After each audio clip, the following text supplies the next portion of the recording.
好，观众朋友好，欢迎收看《早安中国》哈，我是方伟。那么我今天呢，又是和石山和秦鹏哈一起跟大家来带来这一期的《早安中国》节目。来，我们跟观众朋友打打招呼，这是秦鹏，哎。那么这是石山镜头还没给呢哈。哦，没关系。对，大家好，大家好，今天很开心跟秦鹏跟这个达能公司的总裁，这个对，那我们来谈一谈谈一些事情哦，这个挺有意思。我们今天凑一下话题吧啊，因为每个人的关注点，或者我们觉得值得谈的事情哈。首先，我这边这两天这个周末就是美国情报总监加巴德公布了100多份文件，对，简直搞到这个通俄门出现一个大逆转嘛。所以这件事情的延烧，但是我们今天谈的是一个好笑的话题，因为川普拿这个事情拿来搞笑，结果搞到哇，大家全是目瞪口呆，什么情况？所以今天来讲这个事情的延烧哈。第二个事情是前几天呢不是前几天，前2个星期。富国银行 Wells Fargo 的一个旧金山的高管跑到中国去，一去就出不来了。那么结果前2天呢，这个商务部的一个专利商标局的一个官员，也是个华人，跑到中国来也去也回不来了。所以呢，这个事情呢，我们想谈一谈，因为这件事情不光他们2个人哦，背后是一票人，到底是怎么回事哈？这是我今天想建议我们3个给大家讲的话题哈。石山，你觉得你讲什么？对我看到是。比较关注日本的这个参议院选举啊，对，刚选完，对，刚选完，他那个众院已经选了，就是等于执政联盟已经丢掉多数了，现在参议院又丢掉，所以这个会发生什么？因为说句实话，美国在印太战略最重要的一个三角形，就是美日韩，东北亚这个地方，这个铁三角。这个印太战略到了印度洋，到了这个南太平洋，到了那个都是边边角角，刚好在这个位置是针尖对麦芒。北韩、中国、俄罗斯对南韩、日本、美国，刚好是3打3，这个三角形对三角形，刚好是尖儿对得紧紧的。所以这个地方啊会非常重要啊。我们也知道，南韩之前也发生了很多事情，所以我们今天谈一谈这个。好，来，秦鹏。我觉得这个鸭绿当布江的这个水电工程，这个是值得关注。因为它呢是刚一发布，就是7月19号，对吧？这个李强主持了这个开工典礼。然后呢，这个事情一颁布的话，就震惊了市场。第一个，对吧？因为它投资是1.2万亿，那1.2万亿，对，1.2万亿人民币。Oh my god！ 这个是超级大的一个工程。所以这是第一，震惊市场，整个的这个股市啊，还有相关那个电力板块啊，什么等等的东西暴涨。那么第二个呢，它震惊了国际社会。因为这个地方的话，它实际上会影响到下游的什么印度啊，这个孟加拉呀这些国家。那这个地方来讲，就很可能会引发这种冲突，对吧？我看到这国际紧张指数是被评分是五星级的满级的，对。然后呢，第3个来讲，它又震动了很多专家，说它这个东西会引起了很多的这个什么地质的、这个生物多样性的等等的影响，甚至呢说它这个是个非法工程。而恰恰的今天特别巧，对吧？我们这儿有个专家，是这么说吧？我们找了一圈专家，最后找来之后就是叫做什么来着？远在天边，近在眼前。没错，石山的话，它恰恰是在对地质、对这个地方。对吧？对这个国际形势这些地方很了解，他亲身考察过。这个是非常巧的。所以的话呢，我们也正好今天来跟大家一起聊一聊这个工程。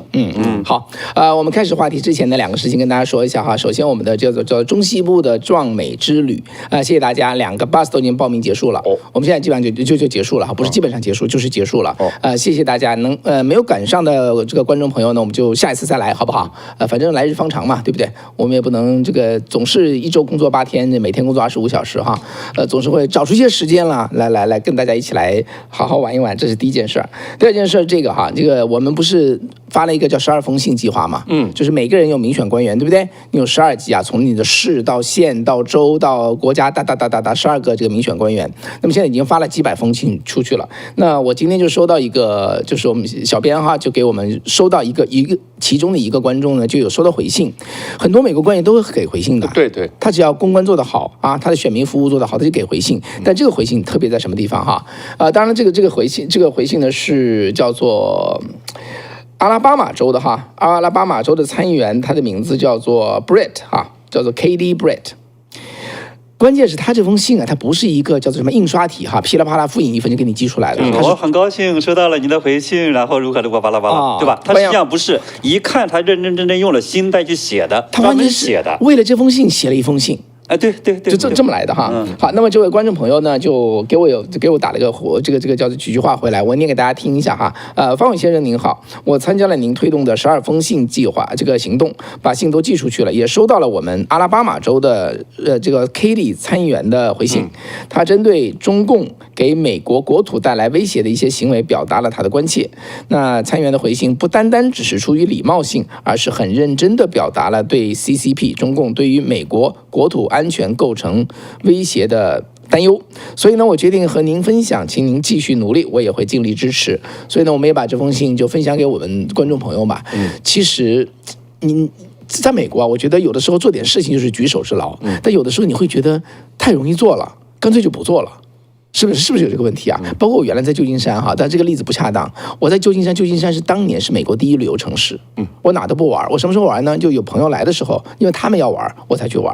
就是在手边唾手可以得到的东西呢，常常是不会珍惜哈。没错。所以呢，这件事情我就想说，在中国，你看你要表达个声音哈，你要怎么样？像彭载舟一样，要跑到深更半夜跑到一个桥上去，然后拿出一条命打一个横幅出来。那在美国呢？你随时就是上个网站啊，这个订个东西，我们把信寄到你府上，你就签个名就寄出去了，一样的有用，人家就会重视你。你想想看，假如这个参议员每个月收到10封信，内容都是同样的东西，美国华人，那么人就是叫做什么来着，名字又不一样，他就觉得这件事情是我的选民非常关心的。为什么？因为他的很多选民他不讲话，对不对？你这怎么样？二位觉得这个事儿值不值得做？当然非常值得做，只能说值得做，我觉得非常值得做啊！而且的话呢，其实每一个声音都很有力量，因为在美国来讲，这些官员、这些议员最重视谁呀？最重视选民，对吧？所以这个选民给他写信的话，这个就带来一个非常大的一个影响。我们尤其从大陆来的啊，会把这个问题跟中国的信访。去发生一个很自然就是一个比较，对不对？这没什么用啊，我发个信访，这个发个信件，这个有什么用？不是，在美国真的是有用，在美国是有用。对，而且美国是，如果你连发好几封信啊，你说不定那个众议员和参议员啊，还会请你到他办公室去，是跟他共进午餐什么的，就要听听你的意见。对，其实这个是。就是华人特别应该加强的一个部分，就是华人在美国，我们都说啊，没有社区参与，在那个当初大淘金和修铁路的时候就是这样啊，就美国人对华人的一个印象就是不参与这个社会事务。其实倒不是，我不认为是华人没有话说，而是我认为可能是语言是其中一个很重要的因素。就是我不知道怎么说，我说不出来。另外的话呢，可能过去华人就老老实实挣钱，对吧？大家觉得好踏踏实实工作，所以大家觉得可能没必要。但是从最近几年呢，你就发现的话，如果自己不发声，那其他人给你发声，你会发现在教育方面，对吧？在社会治安方面，在这个国家政策或者其他这些政策方面的话，你会影响到你。所以这个时候的话，我觉得作为华人来讲，应该积极的去发声。从2020年之后的话，其实我也觉得这个华人在这个方面做了很大的改变，对吧？特别这个2024的时候的话，那个更非常明显，很多华人的话就走向了这个街头，走向了这个什么议员或者其他等等这些地方，就开始的话呢，积极参与政治。所以我觉得这是个非常好的一个现象，本来就应该这样子。对，而且我已经知道有一些就是第一代的移民准备参政。就是说准备这个去党内初选啊，选个地方的议员啊，对，就要参与竞选，说明这个华人的这个态度就开始发生很大的变化。这是个好现象，很重要。我们现在是2封信哈，一封信就是讲到这个叫做中共系统渗透，在美国买农地啊等等这些方面，我们应该的表态哈。那么第2封信呢，就是给给这个川普和万斯的一封信，就是关于他们的对华政策的一封信。这2封信现在都还可以 order 哈，大家可以在我们小编贴一下这个信的链接。这种信都是几乎没有时效性的，几个月之内都有效。我觉得不断去表达，一个是提醒他们，第二呢，让他们看清楚美国华人，我们不是跟中共站一路的。对。啊，我在这一点上真的是用实际行动来表达一下 ，CCP 不等于中国人。是，对。好，行，那就这是这个啊，非常谢谢。然后下面我们来讲今天的话题了。那首先讲第一个话题嘛，就是刚才我建议的，就是加巴德提出了上个星期五，对吧？发布了100多份加密的文件，把它解密了哈。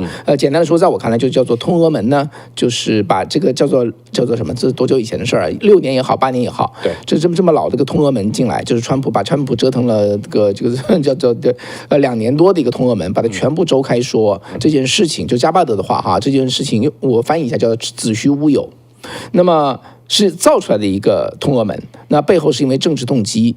就是因为这个新上来的目的就是要搞垮这个叫做民选出来的一个总统。那么加巴德说啊，他说这个涉嫌叫做叛国的图谋，叫做 treacherous conspiracy。那么他说这是在美国是历史性的。然后呢，他把这个案件就转交给司法部，那下面就看司法部办不办这个事情哈。那结果呢，今天川普就发了一个推啊，发了一个推，这个里头一个 video， 这 video 前面就一个个讲，从奥巴马开始说，没有人能够凌驾在法律之上 ，above the law，特别是总统。对，那接着佩洛西再出来说，总而言之吧，就是民主党的一些这个叫做高官呐，对，纷纷出来是这么回事儿。那显然当时他们讲的应该是指的川普哈，但不管这个话说出来呢，就是一个哇。没有人能在法律之上。结果后来，然后下个镜头就是奥巴马跟川普坐在白宫里头。坐在那好好的，然后这就 AI 做的哈，做这个故事，然后几个叫做特勤人员上来把奥巴马当场就是扭倒在地，这个把他铐起来哈，然后川普在那看着哈哈笑。哎呀，我说实话，我觉得这发出来之后，大家都纷纷这个引述哈，纷纷转载。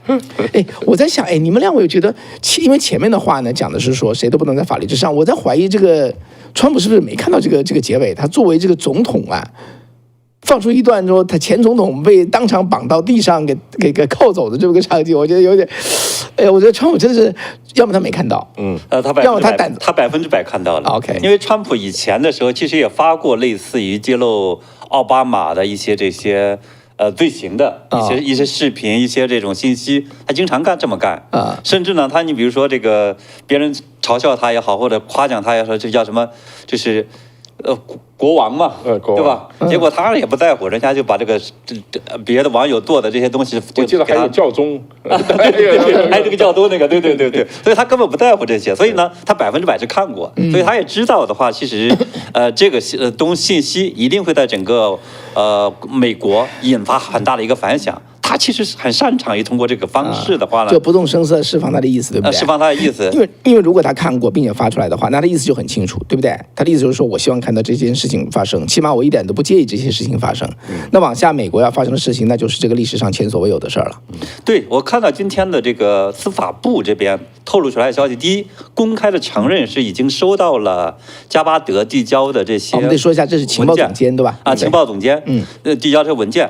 第二个呢，就是媒体从就是 FBI 或者他们所调查所得到的信息来讲，他们其实已经开始调查，就是像科米，是原来的这个 FBI 的这个局长，还有呢就是原来的CIA 的局长，对，布瑞南的这个 CIA 的局长，对吧？他们开始调查他们参与这件事情的这个相关的证据。对，我把这稍微大家套起来说一下哈。对于前中情局长和联调局长的调查，这是2个多星期前已经开始的事儿，对吧？这个事情呢，其实同一件事儿，在我看来哈，他只是把这2个人背后的那个背景拉大，对，拉到奥巴马呀，这个奥巴马一帮国安这个叫做什么高官全部进来。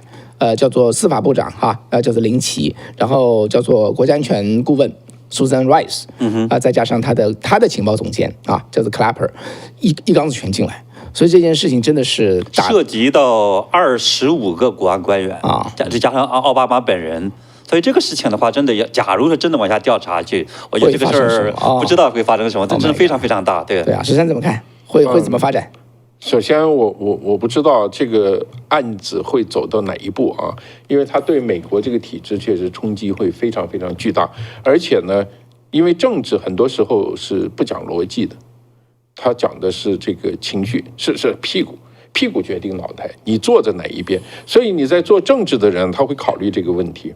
我可能可以抓很高的高官，但是到了奥巴马这个层级的话啊，会在美国社会引起什么样的效果或者效应？不管是法官也好，检察官也好，或者是川普也好，我估计他们都要考虑这个问题。因为有的人，我不管他犯了什么罪，我管你那么多，你只要抓了他，我就认为你是歧视啊，不公。或者我就要出来做点什么事，这个会对美国可能造成一些影响。我其实更关注的是说，他这个事情调查不调查，调查最后的这个出来的这个结论。因为我是把这个事情看成2步了，第一个是调查的问题，对，首先第二步的话是像您说的这个抓不抓他的问题，没错，对吧？如果这个调查真的是像这个加巴德所说的，真的是像这个奥巴马亲自下令说，这样的一个原来通俄门调查，对吧？是说，就是情报官方得出来的结论是说，俄罗斯没有能力，也没有这样意愿，也没有实际行动去参与了这个，就是美国的支持这个川普的这样的美国大选，对吧？结果的话呢，奥巴马说不能把这样的一个结论，这个报告呈上来，重新把它扭过来。后来他就下令的话，让那些情报官员们重新去到了一个相反的这么一个决定，对吧？这个事情假如真的是发生了，真的像这个加巴德所说的那样的最终调查的话，那我觉得这个事情的话，真的会在整个美国来讲会引起一个天翻地覆的一个东西，没错，对吧？它会颠覆到整个的原来的这相关的这官员，毫无疑问的话得受惩处。因为我们先不考虑奥巴马，对吧？第二个来讲的话呢，就整个民主党这个整个党派来讲会受到非常大的打击，这个会对于美国的这个接下去的选举啊各个方面的，甚至情报机构，对吧？以及呢相关的这些很多方面都会造成非常大的影响。所以我觉得这个其实是一个非常大的这件事情。第二个当然就涉及到说，到了一定级别的官员，就涉及到说到底我该抓不抓他。对。你比如像那个这一次也有很多人提到了，就是克林顿的他在其中的这个作用，对吧？因为克林顿涉及到就是2016那个时候的这种叫做邮件门的问题。克林顿夫妇就是希拉里克林顿，对吧？电邮门，所以电邮门的问题，电邮门实际上这是一个大家都知道是个犯罪问题。但是呢，就是第一个当时的这个科米FBI 局长是说呢，有这个问题，但是呢我们不追究他。对，大家也就觉得好像很自然，觉得也就不追究吧。这是第一个。第二个呢，就是涉及到说，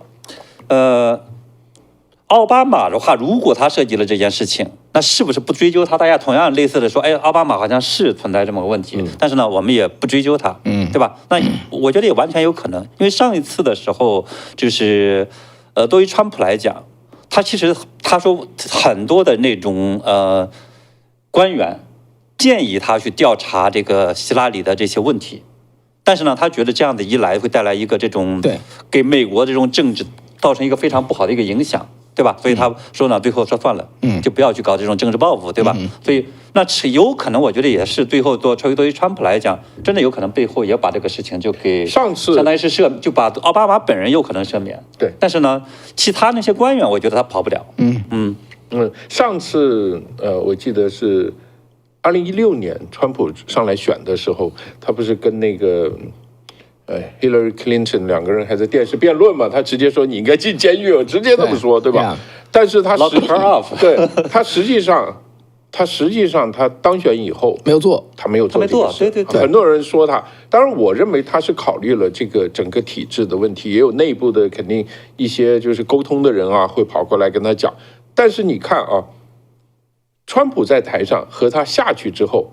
对手的做法可是毫不留情啊，一点都不留情，上百个案子在身上，而且就是这个弹劾也好，然后什么这个川普集团啊，对，然后还有那个什么掩口费的那种案子，一个什么这个。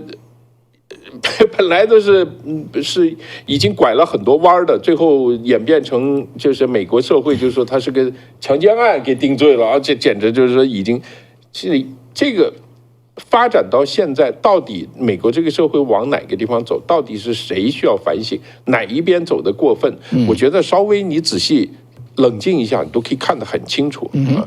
但是这个还是那句话，屁股决定脑袋，大部分人是这样，就是说我支持什么人，我不管你那么多证据，我管你那么多，就像那毛泽东一样的，把刘少奇他们那帮人搞下去了，照样很多人支持他。对，因为上次电邮门呢，这个其实希拉里他确实处于这个叫做做了不恰当的事情，对不对？在家里准确的讲是犯罪。对，就他相当于是在家里边自己设了一个服务器，然后呢被。他和别的我们说用了私人服务器，什么用了谷歌服务器还不一样，他自己设了一个。后来当调查来的时候，他就把这个服务器给砸了。所以这里边这个到底藏了多少这种黑幕？说实话，没人知道。硬盘再毁掉，然后川普及时选择是不去追究。对。那么现在等于是8年之后川普再次回到白宫，他会不会同样做这件事情其实在我看来呢，我觉得很难有力量去挡住川普的团队不做这个事情，会往前推进。而且川普的这个今天从这个叫做什么搞笑视频这一个 AI 的一个模拟搞笑视频上已经看出来川普的意思他是很清楚的。现在呢，在我看来，我觉得主要是这个叫做邦迪，要看邦迪怎么做了。司法部长。对，因为川普作为总统，现总统对于前总统的追查，他确实不能随便说话，在政治上是很不恰当的。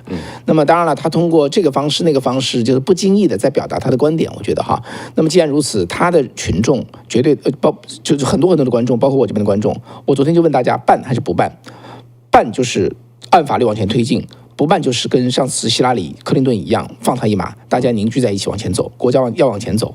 那么很多这个对于川普来讲，第一他不适合去阻止。第二，我觉得他也不会去阻止，因为他现在肯定不会有阻止，因为是人家是他这个事情很巧妙，他不是川普披露出来的，对，他是加巴德本人提出来的。加巴德自己还是一个前民主党人，没错，后来是一个独立派的人。而且这个事情的话呢，更关键的是什么呢？这个报告就是说得出来说俄罗斯没有参与，以及呢这个就是没有能力、没有证据的，不是这个川普政府自己得出来的报告。不是川普政府得出来的结论，而是呢当时的奥巴马政府自己得出来的结论，这个是非常有意思的。结果的话呢，他把这个相当于这个得出来的结论这个报告给压住了。对，所以这个我觉得非常有力量，基本就揭盖子嘛，对不对？揭盖子，把当初的事情拿出来而已。你拿到任何一个法庭上去的时候的话，它是有力量的，而不是说我现在的这回川普政府，我现在递交一个证据，递交一个报告，对吧？是你奥巴马自己得出来的，结果你自己把他自己推翻了，然后你倒出来另一个，那不是很明显的就是一个这种刑事犯罪嘛？我觉得基本上就是一个列车滚滚向前，没错，跑多快跑多久而已。它这个列车是一直往前推进的。川普这个是让我想起来另外一个美国总统他也用类似的这个幽默的方法来推进，就是里根。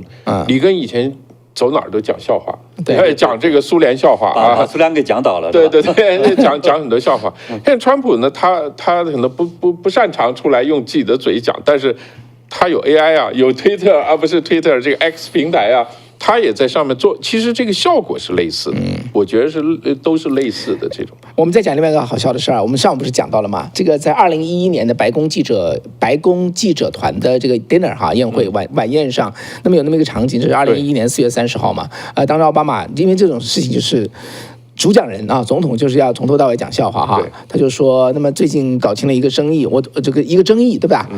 终于呢，这个我拿到了我的叫做什么来着？他的出生证明了，因为他就是说这个 Donna 他就Donna 川普嘛 ，Donna 应该满意了他就放出来那个狮子王的一个把那小狮子捧上去，狒狒把狮子王捧起来那一对大家哈哈大笑然后这个奥巴马就说，既然这件事情搞清楚了。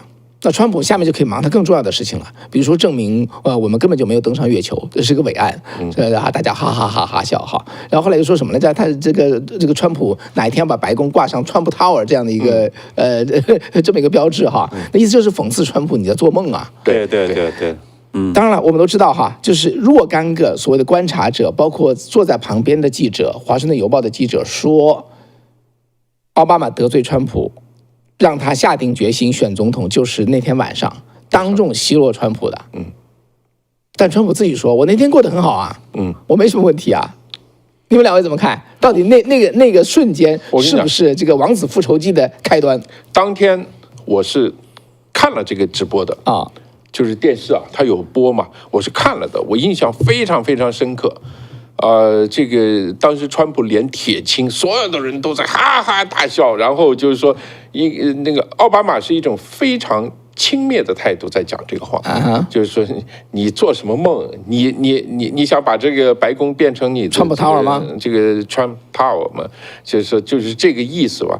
所有人都在哈哈大笑，简直是东倒西歪的笑的。你说那些都是重要人物啊，除了记者以外，都是他的这个 VIP 的这些政治人物，全部东倒西歪，就川普一个人一声不吭就盯着台上，脸色铁青。我的印象非常非常深刻。我那个时候还不知道川普是谁，因为他还不是一个全国性的一个政治人物嘛。我只是后来我一查，川普是谁才知道他是搞娱乐大亨啊，也是是吧？是不是这个等等？但是后来川普再起来的时候，你就知道，你那一件事绝对是他当时这个所谓王子复仇记的起点啊！我估计他心里面想。老子就是要坐进去给你们看看，可能真的是从那叫君子报仇什么13年不晚，14年不晚是吧？到现在这一年哈，秦梦怎么看？你觉得有关联吗？我觉得有一定关联。川普这个人的特点呢，就是说你压力越大的时候，他这个反击力越强。对，他喜欢 fight 他喜欢这种别人给他压力，然后战斗的这种感觉。而且那一次的话呢，其实体现出来就是奥巴马的这个风度，说实话真的很差。他不仅仅是本人的话对这个川普呢，就是进行了这种很轻蔑的一个羞辱，他不是开玩笑，对，羞辱，他完全就是直接的羞辱。对，第二个来讲的话，他其实准备了其他人在那羞辱。有一个笑星，对吧？也在去讲说，你看，不要以为这个川普没有外交经验，人家有外交经验，什么跟这个委内瑞拉小姐呀，跟这个什么哥伦比亚小姐呀，跟什么不同国家那些小姐呀，他都有这种什么，因为他大家都知道川普有一个这个选美协会，对吧？对，所以呢，他相当于是都经常会给这些选美小姐发这个奖杯，对吧？结果他就嘲笑这些，就说你那一次相当于是大家提前做好了局，他是做了个局做了个局来去羞辱他。还有好几个人上去都讲类似的话，就是集中火力就是他一个人，没错。那一次专门就是针对他的啊。那我跟你们讲我的看法，我的跟你们看法都蛮不同的。其实当时这个事情出来之后，我也现场看到了。我觉得奥巴马下手真狠呐。我当时觉得下手真狠，川普就是一直盯着这个叫做舞台上这个讲台上嘛。但是我这两天我看不是这两天，今天了，我看了一下前后的报道。川普说怎么说呢？他说奥巴马弄得还很挺英文原文叫什么来着？他还弄得挺幽默就是挺恰当的，这么说吧。对。同时骂他的另外一个人叫 Seth Meyers，他是一个笑星。他说那个人就是很 nasty，就是根本搞得一点都不艺术。他说我那天做的挺好的，他说我那天 take it well。你知道有的时候啊，因为有的时候当事人跟别人的观察是不一样的。我不知道你们的感觉，我有时候会这个感觉。我有个朋友，我当时觉得有一次他离开湾区哈，我觉得他被另外一个人逼走的。我就一直觉得这个事情，而且我认为他被人家逼走跟我有责任，所以我一直很内疚。你看今天中午我吃饭跟他碰见，我就跟他讲这个事情，我当时你什么感受？他跟我说哈。他说有吗？我当时因为找工作所以离开的。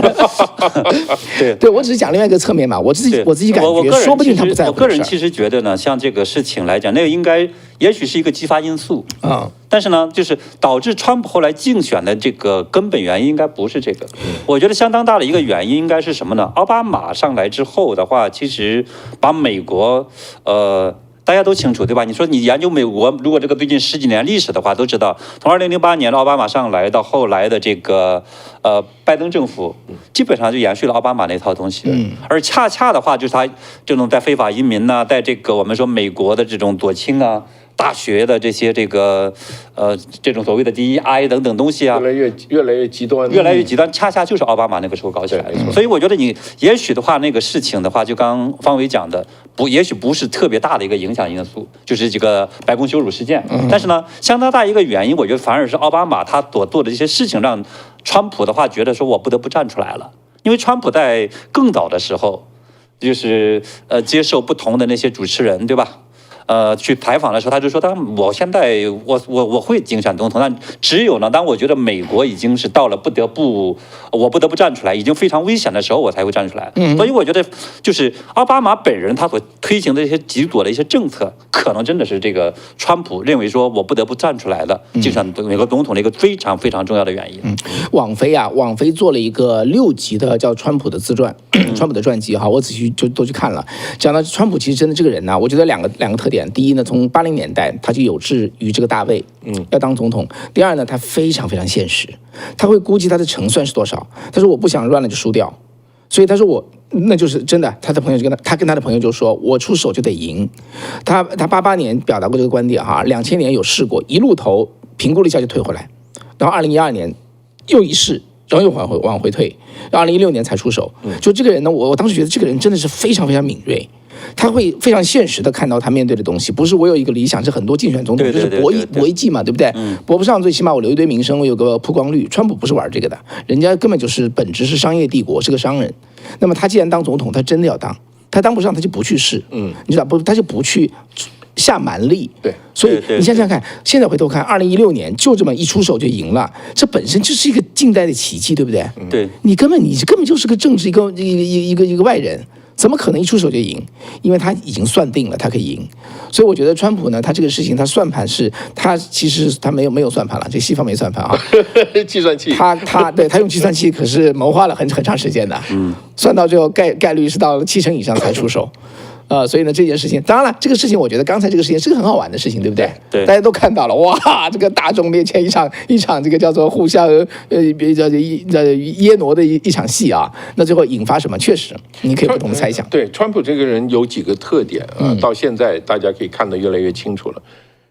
第一个就是你刚刚说的，他愈挫愈勇，他就喜欢挑战特别大的，是，所以你就是说他难怪他是在美国那个什么格斗理事会里面做那个board 是吧？还当过主席，然后还在台上跟别人推撞还要打的那种感觉啊。第二个，他是真的是娱乐行业出身的，他非常知道，即使这个形象很差，但是这个戏会红，对，这一点很重要。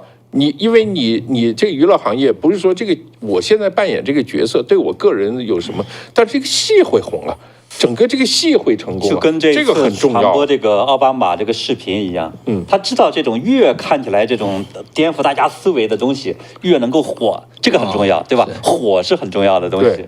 对，其实我同意你说的了，他肯定是看到底了，这家伙一边笑一边把它发出来，对，然后惹动这个搅动四方。你说他那个叫什么那个电视片很成功的那个学徒嘛，对，现在要 fire 那个，其实全世界人都很痛恨他，是吧？就这个老板太坏了，是吧？太狠了啊，太狠了，但是那个东西很成功，是吧？他那个很卖座，所以对他来讲这个即时的效果不重要，后面这个大的整个这个大的效果是最重要的。这一点呢是说实话，很多搞政治的人不明白的其中一个。对。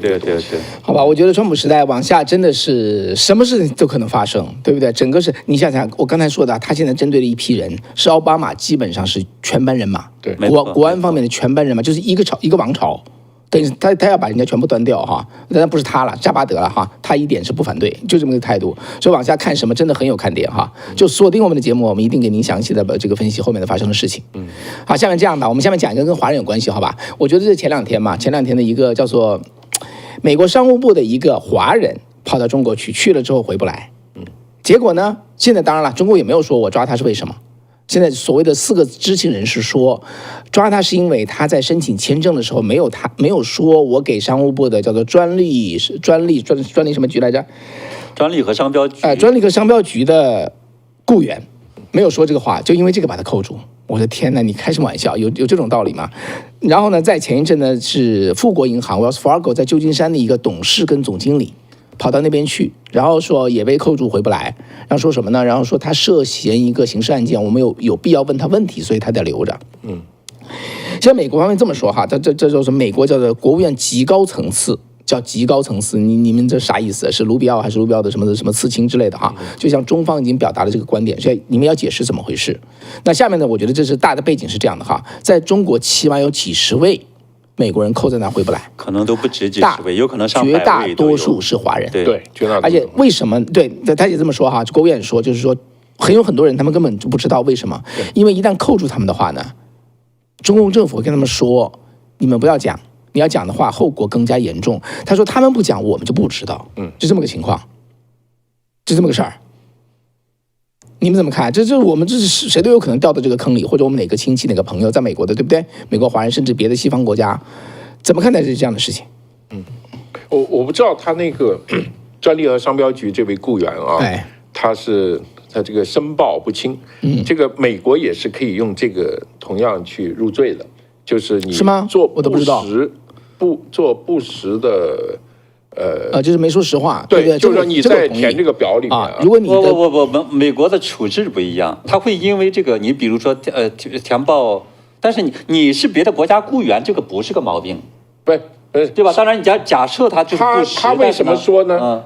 他就是你申请签证，因为你拿美国护照，你必须要申请个签证。对，你申请签证的时候，你要告诉我你是干什么的。实际上，申请签证的过程是个收集情报的过程。所以那很多这个联邦雇员呢，他怕惹这个麻烦他就跟你说我是一个自雇我是一个公司，所以他没有如实的申报他这个职位。那在美国，你如果是你外国人来拿美国的签证，出现这种情况，美国人也是可以入罪的。但是我必须说如果美国人拿这个入罪的话，我估计90%的中国人都有罪，都有问题，因为他那个你知道那个签证的时候，或者是有个党员问题是吧？有个政治组织问题。他不光是党员，他说你有没有参加过共产党或者相关组织？相关组织是什么？少先队算不算？算呀。共青团算不算？算呀。你说中国人有几个不是？没错。所以你都没有如实申报所以这个里面有很多，就其实大家都是。这个是作为情报是背后掌握的这个事情，大部分人没有什么敏感的，所以根本就是睁眼闭眼就算了，这个事就算了。就算我知道你是党员，我也不会把你怎么样。你像像司马南那种的，谁不知道他是党员？他不是拿着签证往美国跑多少次？所以这个东西呢，就是但你问题是你在申请签证的时候。你会不会写？我估计大部分人都不写，尤其是办绿卡入籍的时候，所以这个是可以追究的。所以这个呢，如果大家就是这个对等关税这个也对等的话，这个就很多问题会出来了。但是这个事情确实是很奇怪，他为什么这个时间要扣？因为我不知道，中国共产党可能是这个脑袋里面就是以前古代帝王的那个普天之下莫非王土，率土之滨莫非王臣，只要你长一个中国人脸，对吧？你从我这出去的，你死你埋哪儿，那都属于我的人，我叫你干什么你就得干什么。他有这样一个心态在里头，这个可能是这个其实是我们说在国际上备受诟病的一个地方，就是他认为你只要是华人。你不管是外国籍，你还是中国籍，你都得我管。第二个来讲的话呢，它还有一个特点，就是你比如说你失踪了，或者因为把你扣下了，他不告诉你。你甚至呢，你比如说这个美国的政府议员呢，去调查说这个事儿怎么回事了，他也不告诉你。这个其实在西方来讲，感觉是很可怕的一件事情。就是说，你其他国家，比如说中国的或者其他国家到了美国，对吧？你也可能会被美国因为种种原因、国家安全原因或者其他原因去抓，但是他会很快告诉你说你这个人在哪儿，发生了什么事情，对吧？这是个透明的机制。但在中国这样，你进去之后就像掉了一个黑洞一样，对，没人知道说你是这个人在哪儿，对，没人知道说这个事情发生了什么，没人知道说你这个事儿的话回头怎么样子，甚至等等的话都不告诉你。所以这个其实是让很多的这些外国政府外国的这些企业害怕的地方。所以这次这个 Wells Fargo 的这个高管被抓了之后的话，其实在就是富国银行就马上下令说你不能这个再有。近期不要到中国再去出差了，就吓得不敢去了嘛。而且这个人的这个级别其实挺高的，他不仅是这叫董事总经理，他还是呢，就是叫做世界保理协会的一个主席，就是他的专业度在这个各方面来讲很高，所以按理说我也很奇怪，为什么非得抓他，对吧？结果就把他给抓了。但是呢，最近几年也有一个特点，就是以前的时候，中共其实是就外国人是高人一等的，但是最近几年呢，就是在整个中国也发生了一个非常大的一个变化。第一，他这个胆气足了，对吧？反正管你哪个国家的人，我照扣。第二个呢，因为他有时候涉及到中国的企业或者中国的一些这个某些人的利益，对，他有的时候就会扣这个，就为目的的话呢，把你扣下来之后的话呢，然后去勒索你，说你必须同意把这个钱把这什么东西都给吐出来。所以这个其实也是我们说现在呢，就是他的这种扣押和其他国家的扣押不一样的地方，他好多时候，你比如说有些调查，明明的话，你说啊，我找一个律师，找一个什么人来调查，就把这事儿解决了，对吧？在其他国家是这么干的，甚至就是保释。但在中国那边不是，他有时候会把你这个扣押当做一个绑架，或者就是让你不得不做出大量的这种妥协的一个非常重要的一个手段。当然更不用说那些什么了，就是涉及到人质的这种外交。比如说原来的时候，那个两个加拿大的那两个这个人，对吧？还有孟晚舟事件的时候，因为孟晚舟而抓的这个叫做什么来着？人质啊，两个人质，两个麦克，对吧？对，那个时候的话，就他相当于是抓了之后，然后呢，跟加拿大这边去叫板。所以这个其实也是中国经常干的事情，在其他国家也觉得这个东西不可思议的一件事情。是，因为美国宪法里有个概念啊，叫做 habeas corpus 啊，habeas corpus 这个翻成中文叫做人身保护令嘛。它的概念当初从英国的权利法案这个过来，再变成美国的权利法案，变成美国的这个宪法这个10个修正案中的第4条。它的概念就是很简单，就是说政府公权力啊，手里有公权力，不可能把一个人随便扣住，然后不给出理由，而这个理由呢，你还得第三方，得法院的人独立的听完之后点头，给你理由，你才能继续扣他。这就是我们每个人在美国都享受这个东西。对啊，这种扣住，然后不说理由，然后也不让你有任何申诉的机会，更谈不上有个什么第三者来听这个事情了。当然，我们都知道，在中国嘛，家常便饭哈，这也是美国人很受不了的事情，对不对？所以他的国务院这一届国务院，我觉得跟以前的国务院不同在于说他就比以前强很多。他根本就是会拍桌子跟他说的，你搞什么名堂？但是呢，确实他就面临这种困惑啊。那边认为这种事情，我做政府，我怎么不能这么做？对，其实说白了，那种政府就是一种在西方看来就是一种黑帮政府，对不对？你这种 mafia 才这么干事情，在中国人看来也是，其实也是，对不对？其实也是，对。那你觉得说，我觉得很多人呢都可能，或者我们的亲戚朋友，你说他在那个专利保护局、专利商标局，我真是搞不明白，他不填一个专利商标局要扣住他，我觉得他要填的话更容易扣住他，因为美国政府的官员，搞不好你是个官员呢，我扣住你说不定还有点利益啊。所以我想说的意思就是说，扣住这么多人，我们每个人或者我们的身边的人都可能面临这样的事情。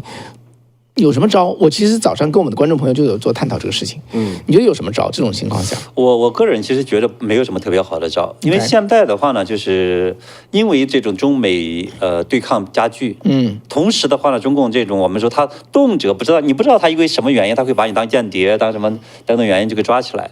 所以这个时候的话，我觉得就是那怎么办呢？非必要。不得不你回中国或者什么的时候，就不要去，乱帮不入，对，君子不立危墙之下，对，没事别回去，危邦不居，乱帮不入。那个，其实我以前不是派去香港嘛，我也会衡量啊，会不会这个落到他们手里有什么危险的？但基本上呢，你知道我们刚刚讲这个情况，其他国家特别多，美国相对少。中共还是怕美国，是相对来讲，就美国人还是少，就是别的国家会很多。我见过在中国做监狱，中国的不在大学里面不是分留学生这个宿舍吗？对，监狱里面也有这个外国的。外国的那个待遇很好。对，外国人的专门的做的这个监狱。我见到这个朋友还跟我讲，他怎么带着这些人呢一起跟他闹，就是要奶粉，没有鲜奶，你给我奶粉呢，还得有牛肉对，牛肉有奶粉还有清真专门的供的清真食品，他给我讲了很多那个外国人在监狱里边的事情啊，也是挺有意思的。反正就是以后有机会可以谈。但是我当时去香港的时候就衡量这个事情，说这个当然也通过一些朋友了，基本上他们给出说，这如果中共要动手啊，在香港这个地方动手，基本上是2种人。第一种人呢是内部人，就是说原来是给我工作的，帮我搞情报，你现在跑了，然后在香港怎么，还甚至也有可能说什么话，或者已经说什么话，我就肯定要处理你，我叫弄。在中共来看，这属于叛逃的，对，那是叛徒，这种叛徒，对，叛徒，就是所谓的叛徒是一定要不由分说，一定要处置的。对，就像中共以前的那个叫什么这个行刑队那个执法队一样的，就周恩来亲自带的，把顾顺章他们全家给干掉那种，他就是那样的性质。就是如果你原来是个普通老百姓，或者你跟他们的机密这个核心的机构没什么关系，他一般他不轻易干这种事情，这是第一种。第二种就是得罪了具体的人，比如说这个铜锣湾书店总共抓了5个人，他就是得罪了具体的人。但是它里面也有自己人，有一个人是大陆派过来，在大公报里面干活的，然后从大公报又辞职，那他的背景是什么我们不知道了。反正这几个人就被抓，当然是主要原因是得罪了具体的人因为他们搞一本书叫《习近平和他的女人们》这本书还了得，那个就直接就给弄走了。以前我在香港，我知道这个包括一些普通的商人骗到澳门，然后把他抓起来放小船上送回去，那都是得罪了个人，我都知道他得罪了谁什么问题大家都很清楚。所以在美国这种情况，我就不由得把这个事情来对现在这个事情。所以我总觉得有一些人回去可能也属于这种情况，就他不一定是什么的，不一定我们想的就是说你美国现在对我不好，我抓2个美国人，他不一定是这种，就有原因。对，现在恐怕不是这个原因。现在我觉得更多可能就是你刚才讲的得罪了具体的人，或者他有这个涉及到某一些官方的相关的那些这种白手套的利益，对吧？或者是什么这种官方的某些人的利益，这个时候的话很容易抓的。最近几年其实抓了好多人是这个原因。没错，对，就是他这个里面呢，就是说他内部斗争很厉害。对，然后你这个人斗争，你的利益跟我的利益，我们2个斗，我现在要整倒你，但是这个里面涉及到某一些问题，我没办法突破的时候，我就可以想办法。而且现在中共是这种执法这种权力下放的很厉害。就现在中国大陆也有就是你突然在银行里取不出钱了，就某一个派出所给他出具一个信件，银行就把你的这个东西把你的账户就扣掉了。以前这种事情必须法院，现在就是一个派出所就扣掉，所以他这个就执行的权利已经下放。也就是说，你不知道是哪个省的人，哪个公安局的人，你得罪了谁？你得罪了谁？你做什么小生意，或者你们家人做什么生意，你得罪了某一个人，他有个级别很低的人，他就可以下个命令。因为现在他们不是被抓，他们是限制出境。限制出境的那个权限是下得很低的，很多市公安局、县公安局都有这个权利。我只要下一个，他是那个叫金网吧，直接把你的名字搞上去，把你的证件打上去，海关就知道了，你就出不去了。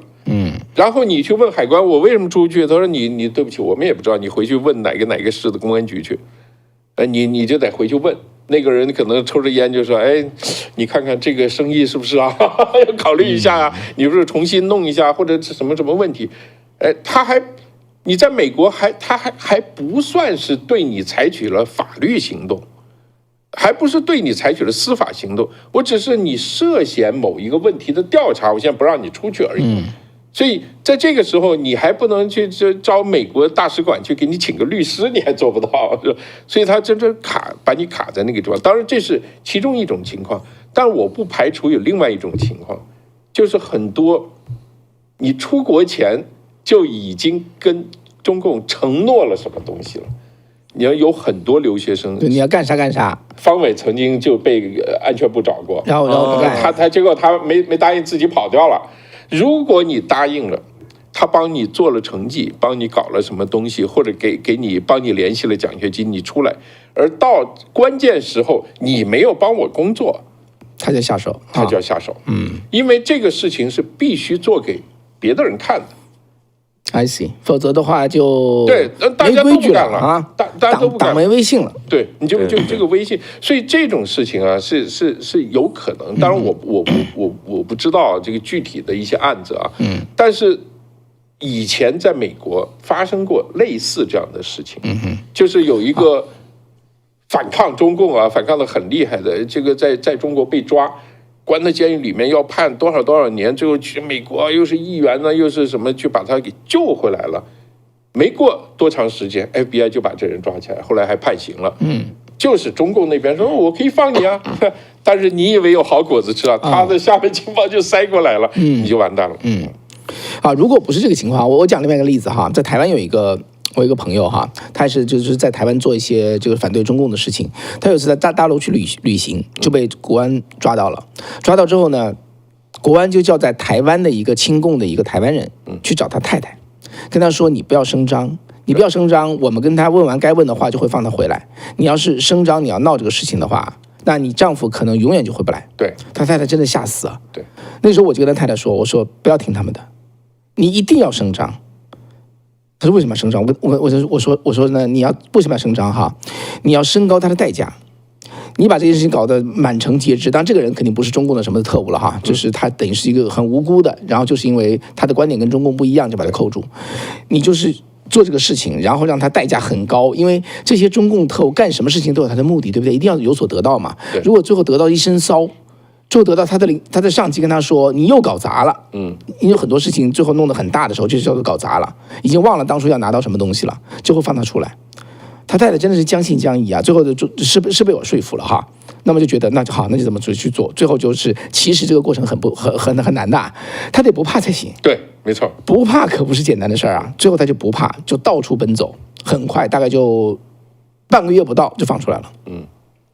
相反，就另外一个哈，我采访过一个澳洲一个姓马的商人，就不是采访他，是采访他的家人。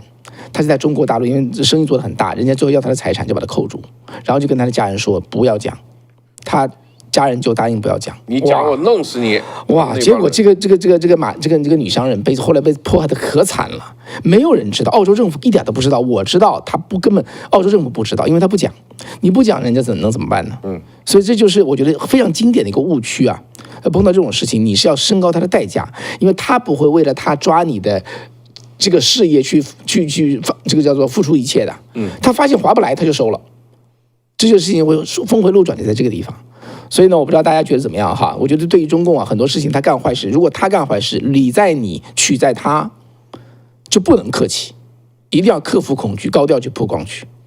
这也是共产党治理中国的一个特点，就是他是叫恐怖训练，因为中国人已经被他训好了。就是说隔三差五杀一些人，隔三差五冤枉一些人，你明知道冤枉，但你得罪了这个有权有势的，或者得罪了这个体系，我就是要置你于死地。我这个中间是不讲道理的，比如709这批律师，包括高志胜这种的，我就要给你 set 一个 example， 为这个整个社会啊，这么一个人，好，你敢跟我斗，你再有理，我要把你弄死。就是他其实是这样一个，就像那个绑匪也一样的。你古代的绑匪绑10个，一定要撕票1个。因为你如果永远不撕票啊，那别人就觉得你这个你不是真绑，你是真绑匪还是假绑匪啊，是吧？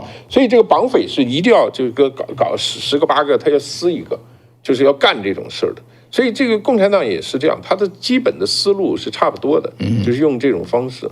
所以你这个大家就是说，我觉得要很清楚，碰到这种事情，第一。就像你说的，能不去尽量别去，因为你没什么道理可讲。你觉得啊跟我没关系，你怎么知道跟你没关系？你怎么知道哪条线啊，你们家人或者你的兄弟姐妹，或者是你什么亲戚朋友，他知道你跟他关系很好的，你怎么知道呢？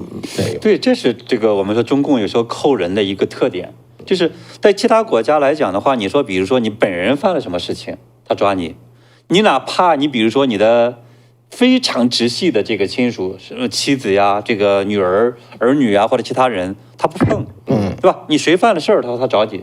中共这个扣人不是，对吧？抓人不是。他有的时候，你比如说你本人，也许的话得罪了某个人，他不找你，对，或者因为你不回去，他抓不着你，他怎么办呢？他找这个子女。那以前的时候，我看到《华尔街日报》或者有一些这个媒体来讲，他就报过这种事情，就是他把这个美国人的就海外华人的这些这个子女回去。对吧？扣住，他把他们扣住了，所以这个其实也真的是，所以我说这种情况下，如果可能，有的时候真的是特别现在这么乱，是真的有时候不要跟他们太打。对，甚至我的这个建议哈，在海外的啊，包括中领馆呐、什么大使馆呐，他们的各种活动啊，各方面都别惹他们。他找你，你就非常你假如说你很有声望哈，他要找你的话，拉你怎么样套近乎，你就跟他说对不起，我很忙，就是不跟鬼靠近，鬼就不会上身，他就没法祸害你。真的就这么简单，保持距离，别理他啊！实在没胆量了，也就敬而远之。对，就躲开就好，也是一个方法哈。对。那怎么样？我们下面来讲讲这个日本的选举，对，日本参议院的选举啊。世山，你觉得这个选举的那我们先说一下大概的过程嘛。这选举刚刚结束嘛，叫做自民党和公民党，他们原来两个是联合执政嘛，对不对？都大败。结果最后加在一起呢，自民党过不了半数，是吧？因为他没过半数的话，他就没法自己做决定。对他没办法组阁，现在就是他的首相是谁就搞不出来。这是多少？这是叫做70年来哈，1955年到现在70年来，这个自民党第一次丢掉2院的多数，就这么个情况。然后这个石破茂也是比较灰头土脸，但是石破茂说我还要做，我要把这个什么。我要把这个美日的我要对贸易这个叫做的协定要把它谈下来，所以这个选举的结果，那么对日本，对于这个东北亚，对于这个叫做日美关系哈，也包括说中美关系什么影响？我们探讨一下。日本这个国家是非常非常一个奇特的国家，在这个全世界啊，很奇特的一个国家。当时那个。2战以后，这麦克阿瑟在那儿帮他们弄了一宪法，然后日本呢就是什么妇女投票权呐、什么这个全部都弄好了，然后一投呢就投的乱七八糟的，因为这个就跟欧洲一样，很多小党就投，就最后这个日本的精英就出来说这不行，这样搞下去我们会有问题，所以我们怎么办？我们把就是把所有的小党大家拉到一起谈判，说是我们是不是要。为了日本好，我们每个人都是为日本好吧，所以我们成立一个党，这个党就叫自民党。所以它里面有很多派别，有很多派阀，就是从那个时候就一直延续下来。所以这个派跟那个派就完全就是很厉害的。但是呢，因为以前的压力大，以前还比较穷，所以大家很团结，形成了这样一种。日本的这个非常独特的政治，就是日本的自民党居然能够这么长时间，我记得就是中间有这么几年给这个民主党4年多一点点，给民主党就是2次，对，这个拿去了这个执政权哈，这个组阁，其他时间都是自民党，但是自民党内部它有一个内部的协调机制，每个派里面讲，所以现在跟他一起的这个公民党。也包括现在这个参政党，就是他的所谓反对党啊，其实全是从自民党里面，现在已经受不了了，就又分出来了，就分出来。所以现在的情况是，这个石破茂的自民党和这个公民党这个联合的这个执政呢，这一次是输了很多票，输了很多票，就是他就一下没过半数。但社会党就比较左翼的党呢，他是完全他的票不多不少。还是跟原来差不多，所以真正把票抢走的是更保守、更右、更亲美的那一批人，叫做参政党。这个党非常有意思，这个党相当于就是拷贝了这个川普的让美国更伟大。是吗？对。我们研究过啊。对。然后呢，他这个人是做这个 YouTuber 的。这个人的话呢，就开始以前的时候，他们上一次只有这个一个参议员的席位，这一次呢，砰。把那些就是丢的席位基本上全跑他那儿去了，都跑到了14个啊，14席。所以呢，他这套理论一讲来讲，很多的原来是不喜欢这个自民党的人，就一下跑他那儿去了，对吧？所以我觉得这个是非常有意思的一个特点，并不是说跑到了什么就是对立派的那什么左派的或者你们那些人，没错。其实日本人是在这个世界非常像英国人。日本也是个岛国，英国也是个岛国，然后英国人很保守，日本也很保守，这个英国人做事一板一眼的，日本人也是这样，讲信用，日本人也讲信用，这个很有意思，就是这个英国是内阁制，但是英国现在才开始啊，以前就是2个党。一个保守党，一个工党，2个党就换来换去，第3个党呢永远是少数。这是。你去在英国，你会发现英国人呢很奇怪的一些特点，就是因为我在英国开过出租车啊，真的啊，你去接客人，他告诉你，最后你都不用说到哪儿接，你一听他名字，你就去那间餐厅，他一定坐在同一张桌上，而且吃同样的这个餐，喝同样的啤酒。而且你一进去一看，他是同样的姿势，那个姿势在那喝他的那个酒啊。这个英国人就很奇怪，就我们就说很保守。这个传统的英国人就是这种感觉，他不变的，不变的。这个很有意思。所以这个以前这个共产党在日本啊，亚洲的第一个共产党是在日本共产党。所以这个共产主义、共产党这2个词都是日本人翻译过来的，对吧？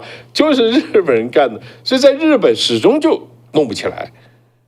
结果这个说这怎么办？远东支部干脆射中国吧，射中国一下火了，爆了。中国人是求新求变，日本人特别保守，他根本不玩这个。所以你看现在这个情况，就是因为自民党他觉得你自民党，尤其石破茂他们这一派的啊，这个田中这一派的，以前田中角荣这一派，他认为你跟中国太好，太左了，对北韩太软，对这个那个俄罗斯对中国都太那个什么，所以他们就不满。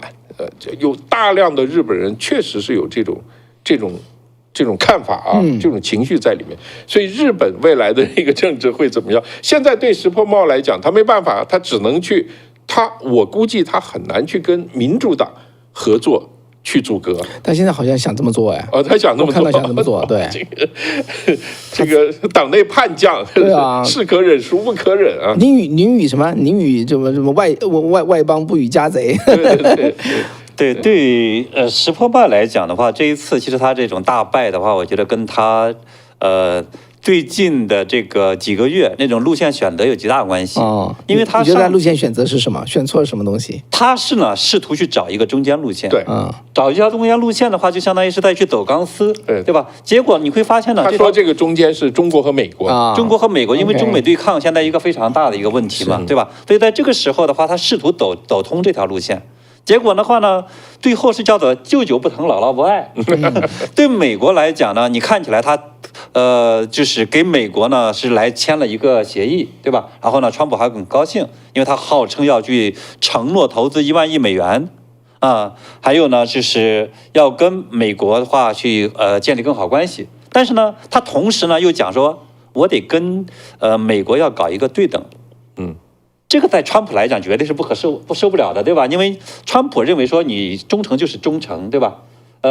不忠诚来讲的话，你就是不忠诚。这个你不可能有一个中间的，中间的这个也叫不忠诚。他这一点上来讲，跟习近平倒有点像，对吧？这个这跟打仗一样的。一打仗的时候，不是朋友就是敌人。没错。所以这种情况下的话，这个石破茂在这一点上其实是川普不是很喜欢的。另外呢，在这个贸易问题上，他也是这种谈来谈去，你看起来呢让了一些步，但是呢又好像很别别扭扭的，一直谈不下来。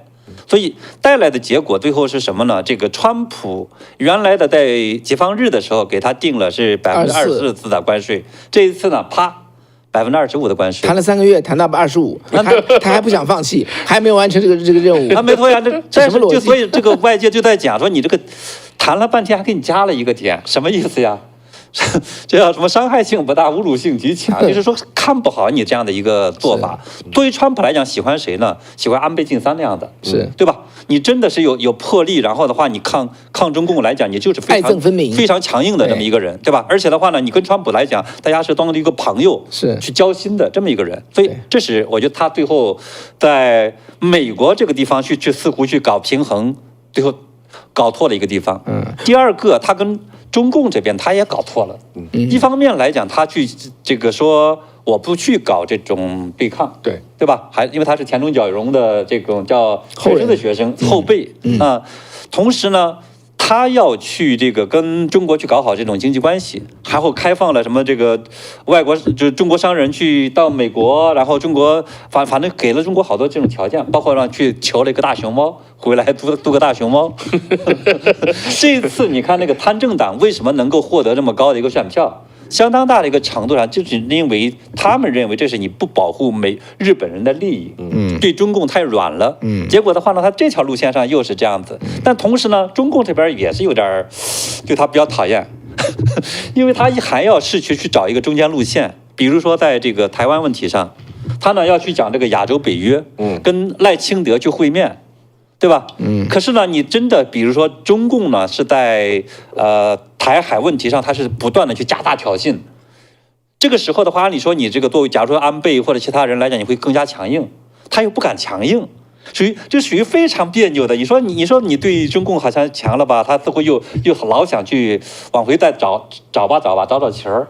所以带来的结果的话，中共这边呢也说很讨厌他，就不是特别讨厌他吧？你说他希望他留任，但是呢，因为害怕更强硬的人上来，所以也属于这种。所以最后的这个路线上来讲又不成功，然后最后呢，这个经济问题上你也没有解决，因为对于相对温和的那些人，希望说至少我们说经济大家这个日子过得更好，结果这个问题也没解决。所以我说这一次呢，相当大一个程度上呢，是第一个走亲中共的这个路线，或者去导这种路线不可能成功，这是一个。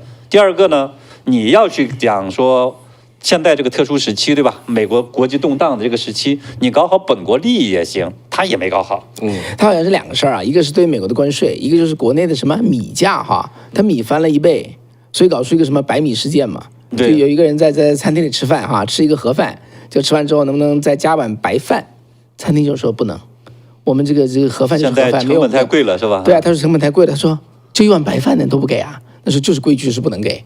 因为都给的话啊，就成了一个日本社会的一个大争论了哈。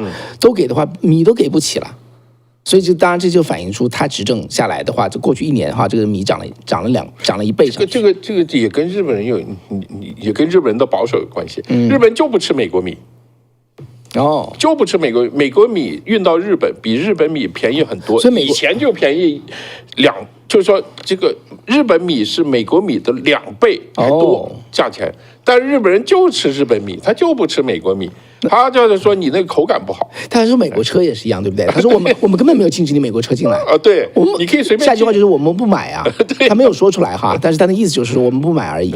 你不受欢迎啊。那个美国米，那个日本人就是说你这个不行，你做这个这个叫什么sushi 的不是那个就是日本的、我知道你说的那个米团就米团，这个东西它就味道就不一样，你吃的确实不一样，这个味道是对它，所以日本它的那个农业保护它是比中国很厉害啊，它是很多层啊，它这个卡得非常死的，所以美国人很气，说你们牛肉那么贵。我美国牛肉多好啊！它有什么这个各种各样的这个限制在里面，有所谓的非贸易壁垒在这里头，对吧？对，但它不是行政的壁垒，它是各种各样的这个 rules， 就这个规格的壁垒。对，我说一下，我觉得4月2号那个时候，我觉得日本这个石破茂摆出的一个姿态，就是说我会跟你先签，我们日美关系才是特殊的。日本人显然希望他拿第一块头牌。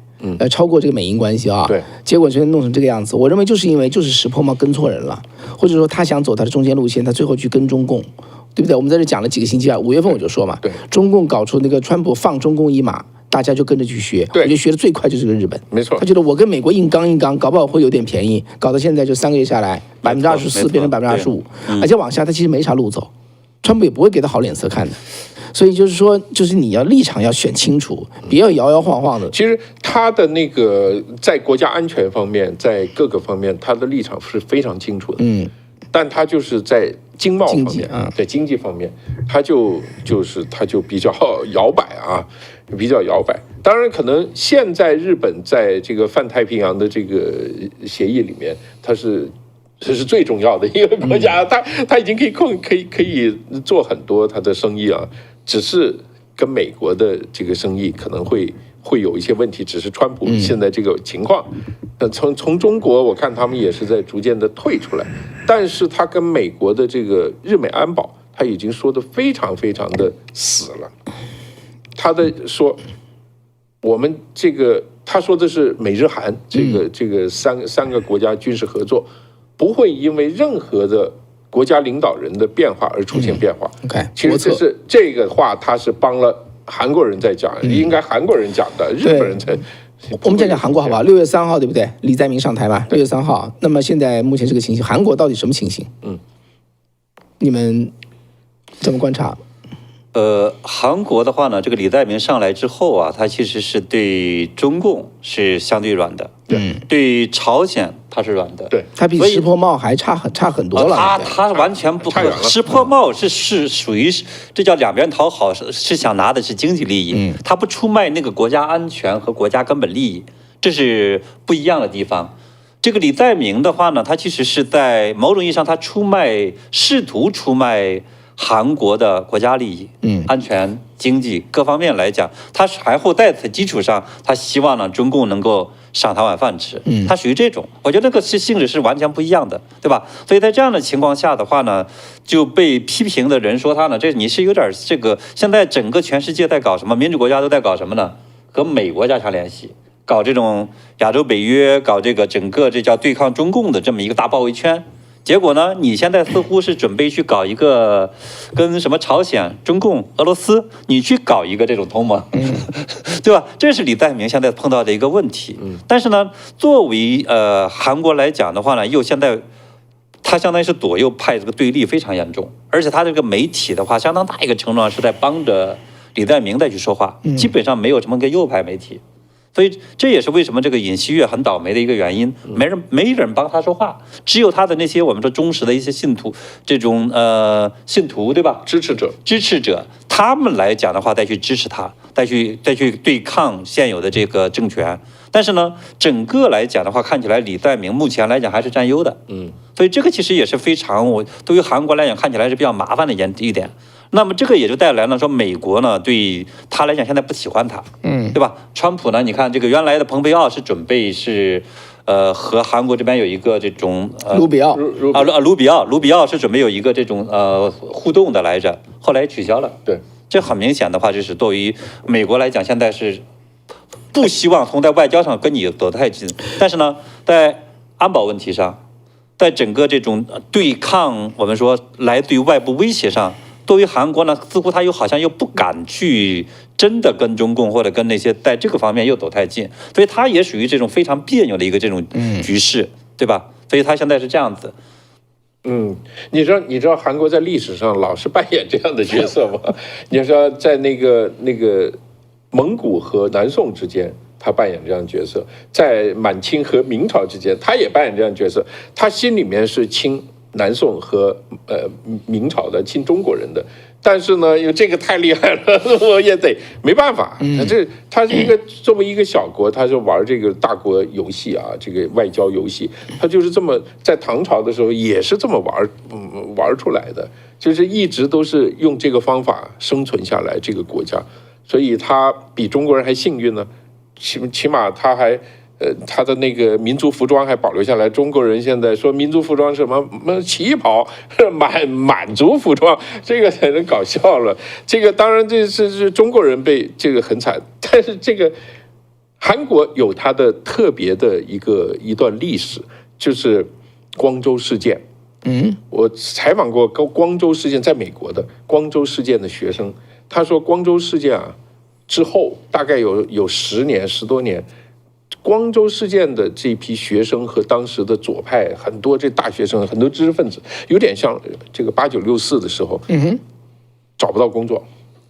就你根本就没办法找工作，因为那些你知道韩国都是大财团，大财团一看你的履历，哦，你给学校开除不要，是吧？你这个都不行，所以这批人特别抱团，他们非常非常抱团，所以你看到后来，不管是金大中也好，金泳三也好，到后面的这个一堆啊，包括是谁啊？那个这个。包括现在那个文在寅是吧？还有他前面一个叫什么，我一下想不起来了。卢武铉，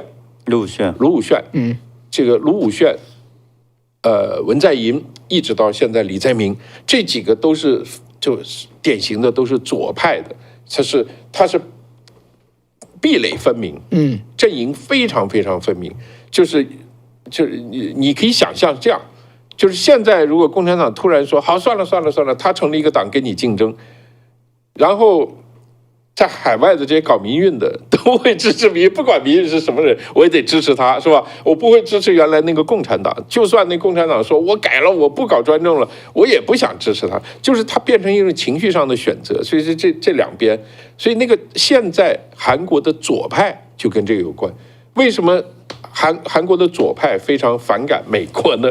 就是因为朴正熙，朴正熙就是和他之前所有的军政府都是美国人支持的，而你不管怎么，你各种镇压，你各种戒严，各种说都是美国人支持的，所以他们在背后那个左派被搞得很惨啊。搞得很惨，所以他们就有这样一种历史上有一种承传，这个下来到对，而且他呢，左派的话还在煽动的去仇日，对，这是他的另一个特点。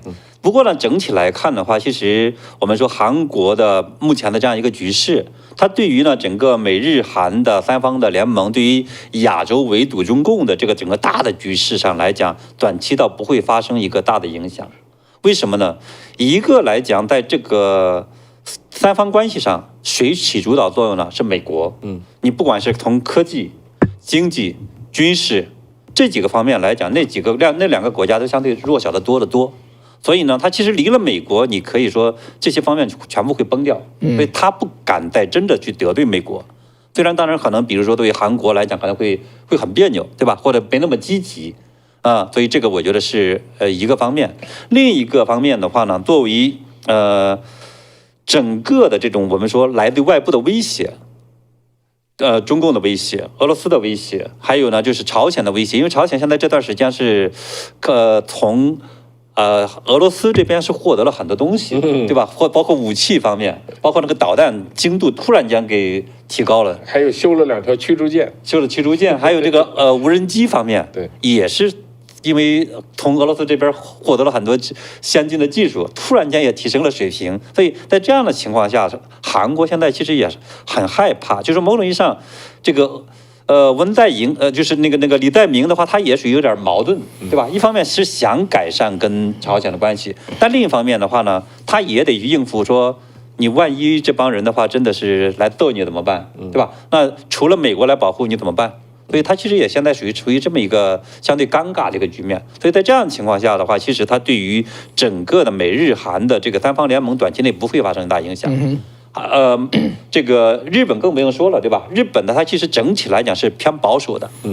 就是包括这些流失的这些选票跑到了参政党，参政党是个保守派，是让日本更伟大，而更伟大这种保守派来讲的话，它相当于是秉承了第一是传统这种价值观，对吧？什么天皇也好，或者什么这种男女的这样的一些关系等等这些，它是偏保守一些价值理念。还有呢，联美抗中共。这个点上是日本人的一个高度的选择，90%以上的日本人是对中共来讲是抱有非常讨厌的一个心态的当然他可能没延伸到一些中国人身上，但是呢，对中共来讲，他这个是官方就说民间来讲是绝对不接受的。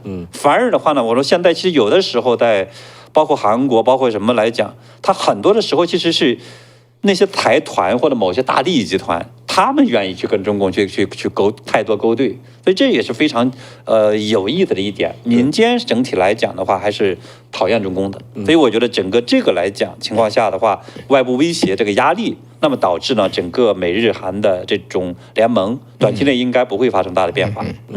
所以对中共来讲啊，这很清楚。东南亚我们不说，东北亚，你看东北亚就是一个铁三角。美日韩一个铁三角，是一个三角关系，有3条边。这3条边怎么做呢？这最简单的，韩国是一个最弱的点，美日这条边是最弱的一条边，所以要把这条边给切掉。所以呢，中共有很多势力在韩国做这个工作。第一件事，挑拨日韩关系。然后那个文在寅在台上的时候，做了大量的事情，让日本人非常的不高兴。比如说这个赔偿慰安妇的事情，双方已经说好了，我给你多少钱，怎么样？文在寅说我不承认啊，重新来，这赔。然后那个韩国有人把那个安倍晋三做了一个跪像，跪在一个慰安妇那个前。这个你在东方民族，这个是一个侮辱性极大的一件事情。做那个事情以后，日本人就急了，日本急了就说好，那我们就别玩了吧。所以停供韩国高科技企业的零件。那韩国的就是他能做出不错的东西，但他跟中国那个他还没中国那么厉害啊。他很多这个半导体啊，还有很多这个设备啊，必须得依靠日本。他没有全供应链，他没有，他必须得靠日本来，所以一下就傻眼了。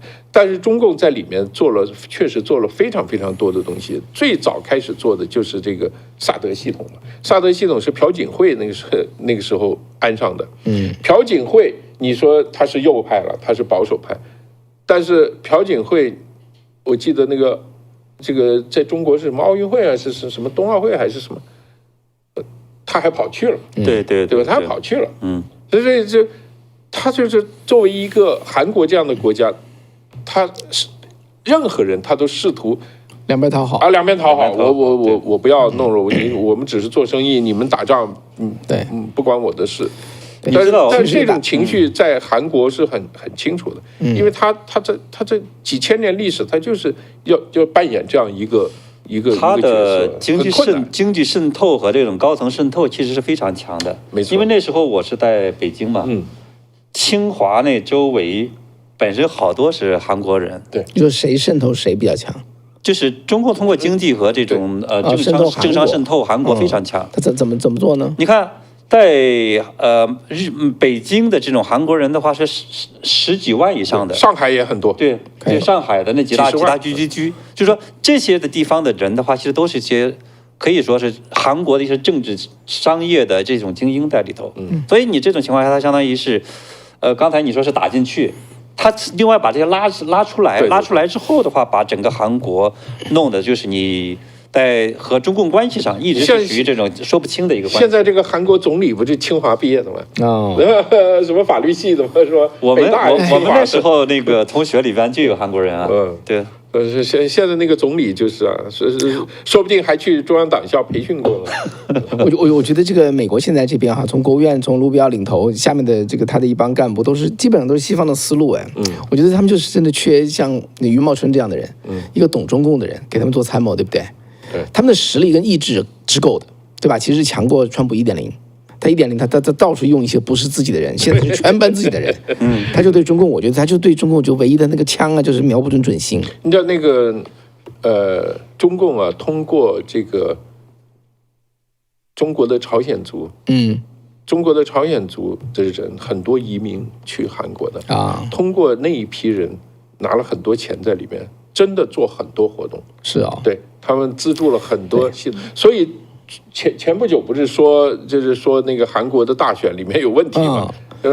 其实我在香港的时候就接到过韩国人的这个举报。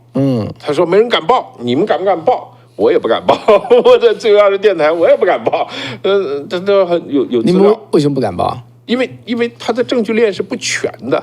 就是说他告诉你，他说有这个啊，这个我们说有什么13个大的组织搞这个选举啊，这个组织里面全是中国人。我说为什么是中国人？都朝鲜族啊，他就这么他跟你讲。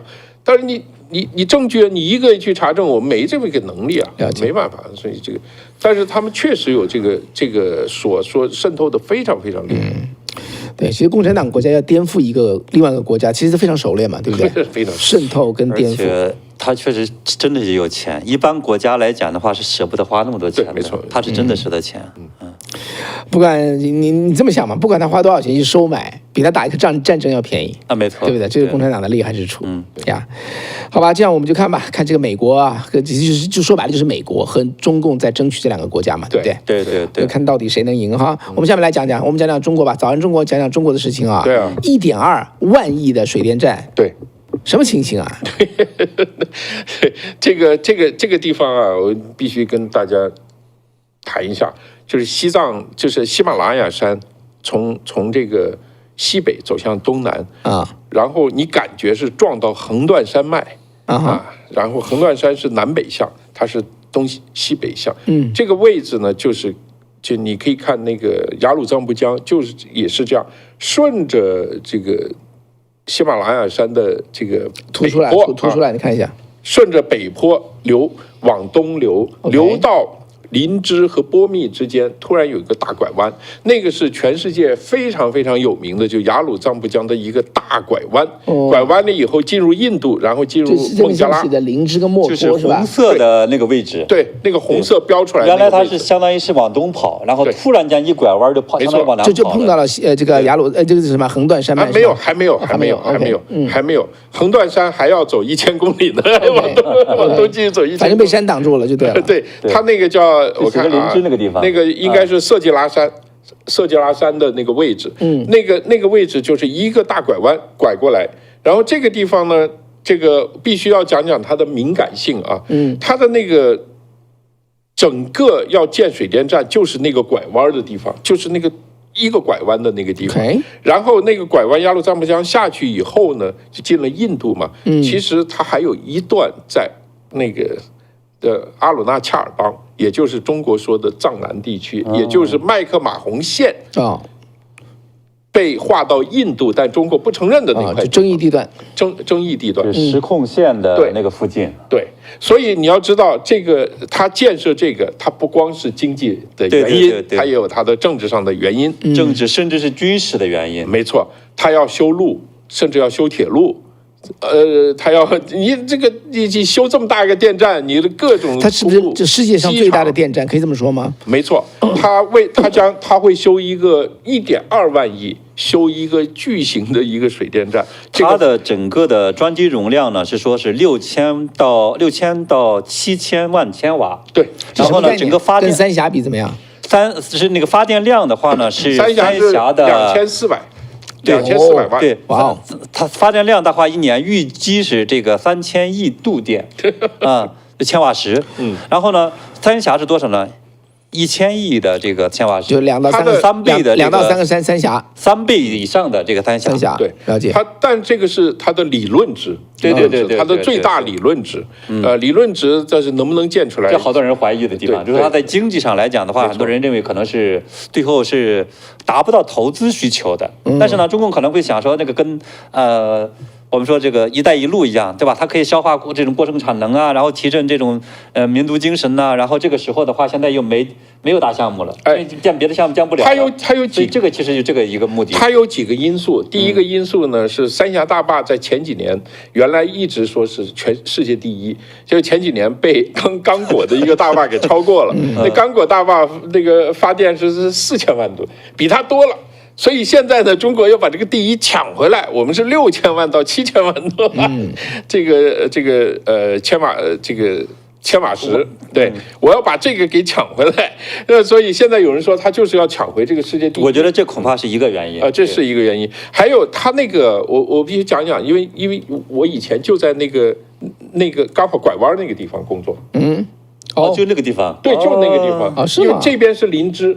翻过色季拉山那边就是到波密县，这个雅鲁藏布江就在那儿拐了一个弯，就在那个地方，那个地方有全世界最大的泥石流区。哦，那也就是说将来会发生这种地质灾害？没错，非常有可能，非常非常有可能。然后那是林芝，然后波密。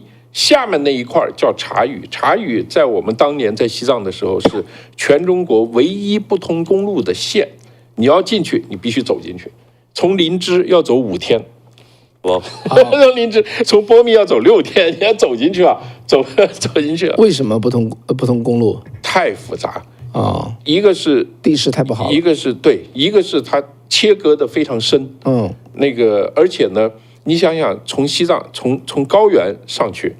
然后先是原始森林，然后上面是高原的草甸区，然后上雪山，然后再下来呢又是高原的草甸区，然后是原始森林啊，再下来的时候是原始森林呢，刚刚开始是针叶林，然后阔叶林，走到下面变成亚热带的林了，那个是非常复杂的一个区域，所以它那个地方对于中国来讲，它现在号称是它的生物资源宝藏嘛，因为它是一个非常窄的地方，它有那个生物多样性的那个资源非常多，从这个山顶啊，这个从那云豹到下面是有孔雀的，你想这个感觉是山顶上是高原是吧？那边是高原，过了山以后，这边是长香蕉，是种水稻的可以，所以它那个地方是非常非常奇特的一个地区，山南地区其实不大。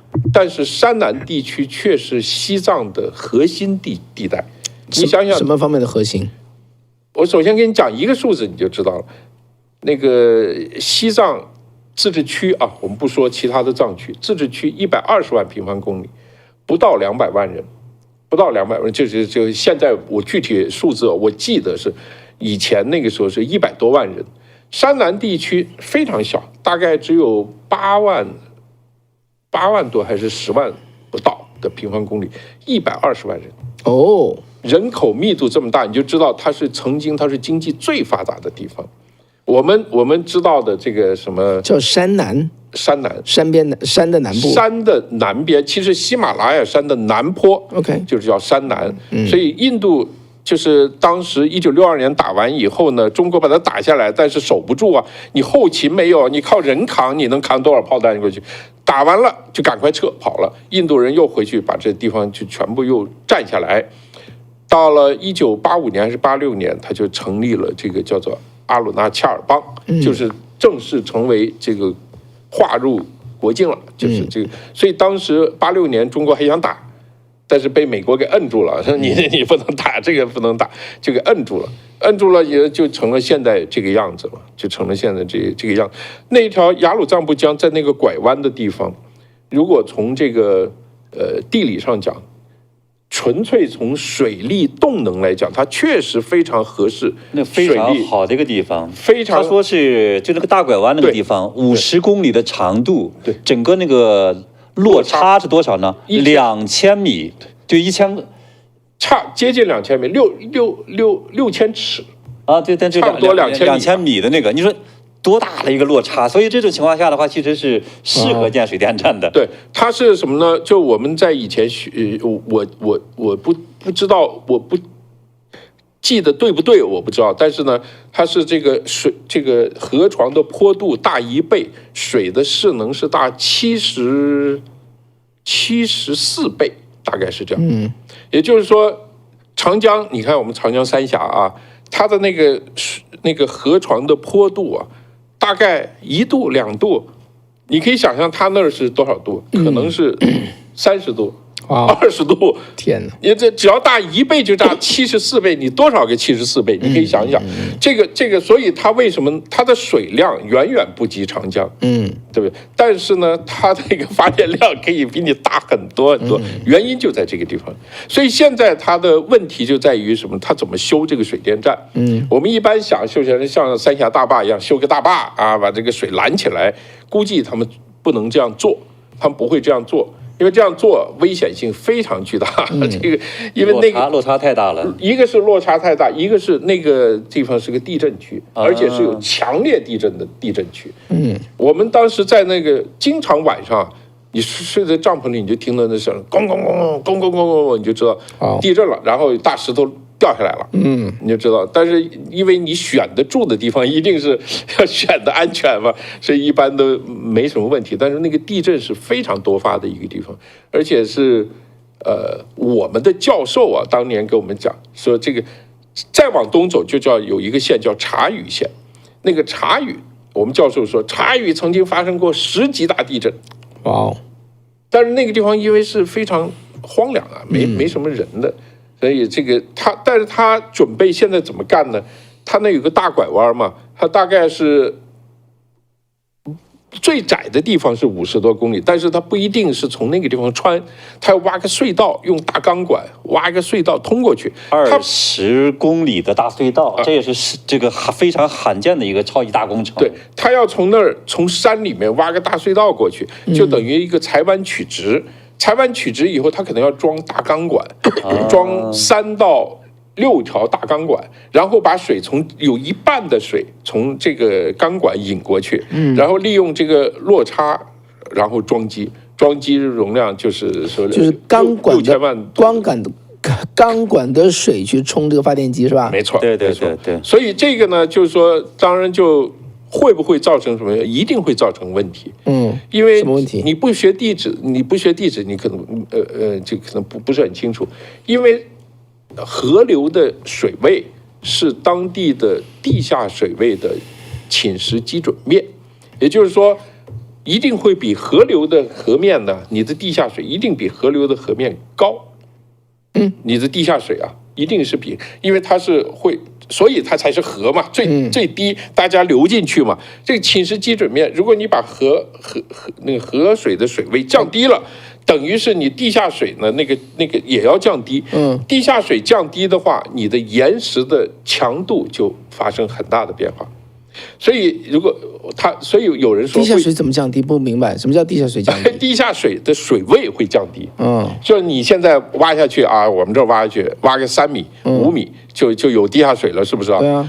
但是如果你把附近的大河的水位降低10米，这个可能也要跟着降低10米。你说挖15米才能挖到地下水，因为它们是通的，是吗？对，它实际上是通的。OK。对，所以你要是把这个你用了一半的江水，去发电，那么这个拐弯啊或者其他的江面可能就它的那个江水的水面就会下降，是吧？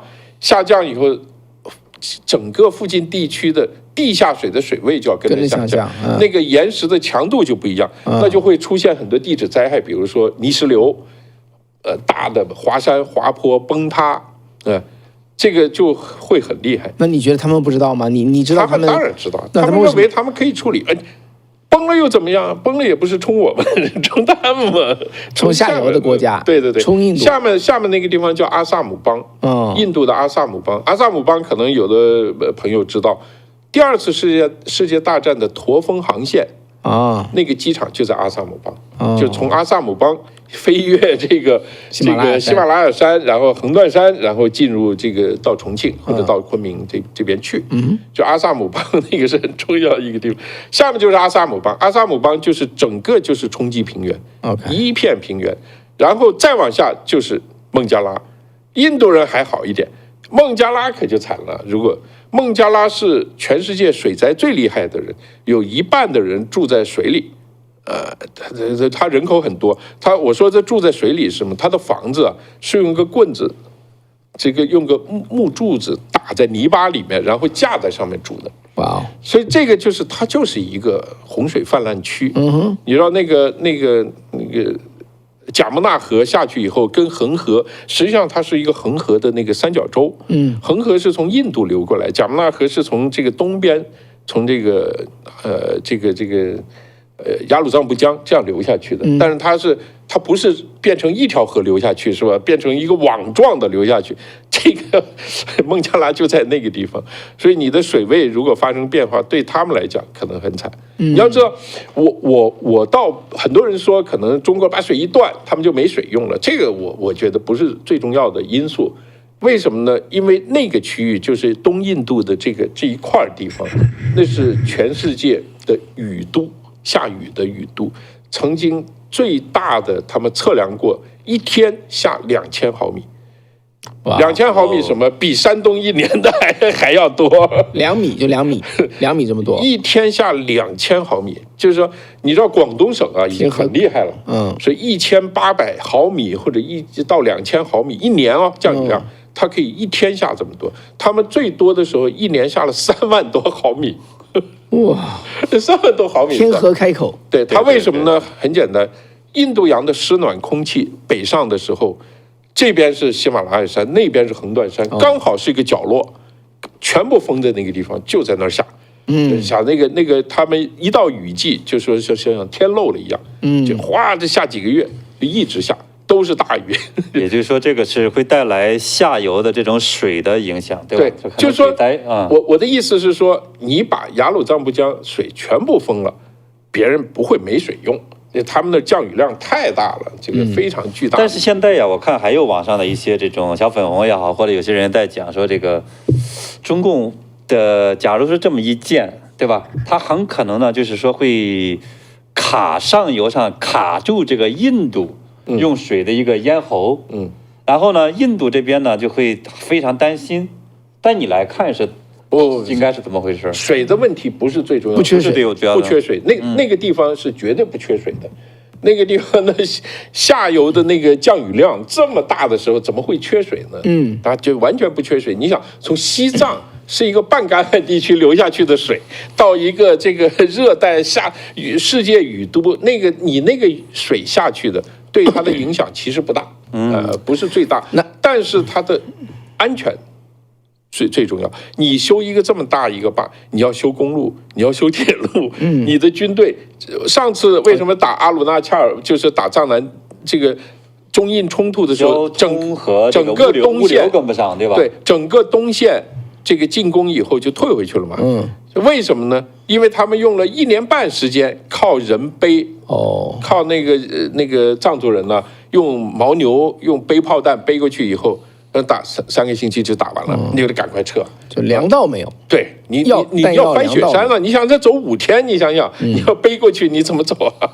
你要走5天，所以他那个一旦修好了，那就是另外一回事。就可能伸手把这个对什么这个藏南地区拿下来。对，所以对于印度来讲的话，也就是说，他实际上很担心的话，中共借这个没错。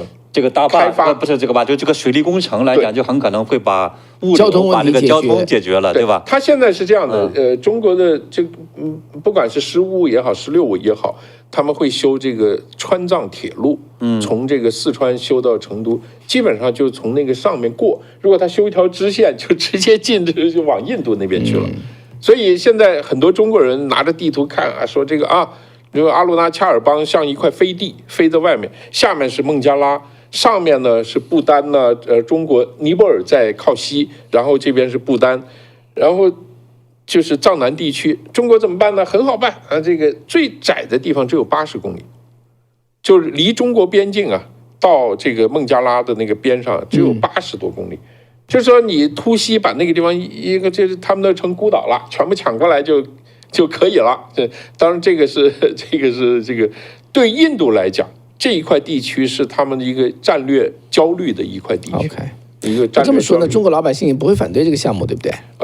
我觉得他有什么好反对？唯一反对的就是你用太多钱，其实没有，我不相信有太大的经济效应，除非下面的所有国家，包括印度、尼泊尔、包括不丹、包括缅甸，甚至包括缅甸下面泰国都用它的电。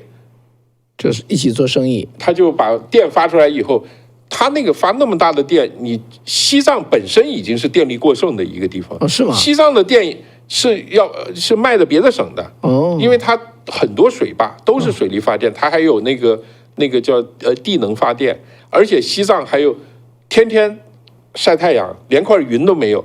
最好干嘛搞太阳能是吧？就最好太阳能的地方，就说是这到处卖的全世界，他在那个地方，他干嘛搞这么一个大电站在这个地方？所以它的用途不纯粹是经济，但他花了1.2万亿在做这个事情，而且说实话，你要输电，你在那个崇山峻岭里面以前路都修不出来的地方，你要输高压输电站、输电线，你说那个维护的那个成本要多高？而且是泥石流区，那个泥石流一个下来就几公里宽，全给拉倒了，推倒了是吧？全给你推倒。所以它是成本会非常高，所以它与其往中国送，它不如往印度送，或者往这个缅甸这边送。它如果它能卖，它可能它还有点经济效益。如果它这个别人不买它的，那就是。那为什么这么做呢？你看我稍微查了一下，美国现在在拆坝，你知道拆坝运动，那中国在建坝。它建起来还有什么别的弊端没有？它不会，它按它现在所说的，它不是建起来大坝，就它这个工程它没有那么多，它不是坝，以前那么大大坝，它就是一个怎么讲，冲发动机的一个管子，对1.2万亿，我估计有6000亿要修路。对，好多附属的配套的。对，要真正电站本身的话没那么多钱。对，所以你说因为那么多产能过剩哈，所以也没花那么多钱，我觉得这是其他要建的一个第二个原因。第一个原因就是这个石山老师讲的这个要去争一个世界第一，世界第一。第二个呢，它相当于是借这个方式的话去拉动整个经济，因为现在在中国你要去搞一个什么地方的这种配套工程啊，建一个高铁呀，对吧？搞个什么东西，你没地方搞了。那个西藏，但这一次的话，它相当于是通过这个方式就可以拉动很多的相关的这个产能。对，我觉得这第二个这种所谓的经济带动的这样一个投资价值。你要知道这个，我们看那个地图你就知道，在林芝的东面，波密的南边，这个整个是一个巨型的。被中国公布为一个国家公园，那个国家公园一直很大，非常巨大，号称是有8万平方公里。对，我看8万平方公里比浙江、江苏还大。对，我看王维洛就是这个水利专家，他说这个水电工程是违法的。为什么？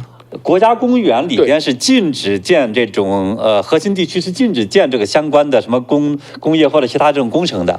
结果他现在把它建了一个大工程，这就是违法的。他们才不管那个地方啊，那个地方，你要去过你就知道，我说了你绝对比大峡谷更壮观。真的啊，比大峡谷好地方。你风水这个角度是个好地方，非常的壮观，非常漂亮。但是呢，游客去这个会受罪。那个地方有悍马黄。悍马黄那是什么？悍马黄就是那个蚂蟥，但它不在水里的，不在水里的，就在这个山林里面，那个灌木丛那个地方吸血，就像那个橡皮筋儿那样的。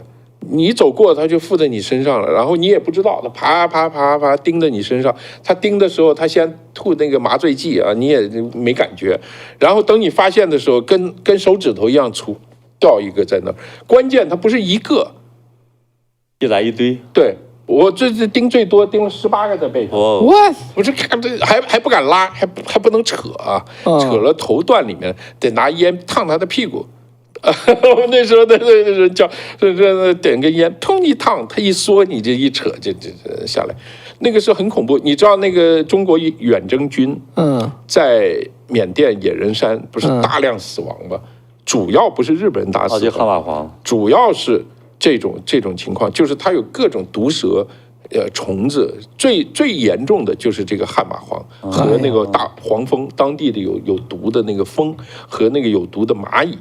那个红色的蚂蚁，这个东西很可怕，所以你要去旅游的话，得把自己保护好，你才去那个。讲我们还是先去那个大峡谷。这个那个公园，我们还得等到这个叫做北京这个中共政权垮台才能去。它那个地方是国家公园，我就是可以跟你们旧金山的那个红松。那个树是非常直、非常高、非常高，因为它在山区里面，这树要长得见太阳啊，它必须长很高很高，它才能见到太阳，迎过别的树啊。对，它一定要，它都不是迎树，它是要迎过山。对，那个太阳出来，这个只有2个小时给它照一照，要不然它根本就照不到。所以它那个树非常非常高，我们量过最高的树，这个80多米。80多米是什么？20层楼啊！哇，好，怎么样？我们要说了，关于这个雅鲁藏布江的水坝，还有什么别的要跟我们观众分享的？以后有机会再讲这个西藏这一块，这一块地方是中国最后一块净土，最后一块完全没有开发的地方。现在要1.2万亿砸下去，我估计就把它开成那个雄安新区了。这个比方的话，看起来预示着不是很好的结局。绝对的。好吧，我看这个地方建得快，还是中共垮得快哈。